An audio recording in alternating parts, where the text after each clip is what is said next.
Let's now go back to the question we started with. What is the actual ROI of your coaching?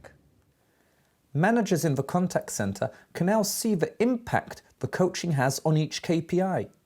Here, for instance, we can see that the coaching impact on operational efficiency was 5%.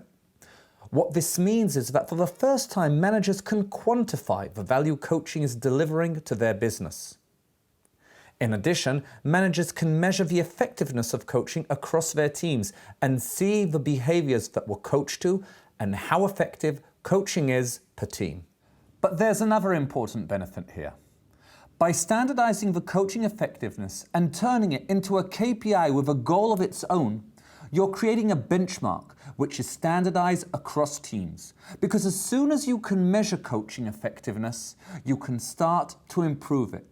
And this constant improvement that you can now drive across the organization is the true benefit of nice performance management.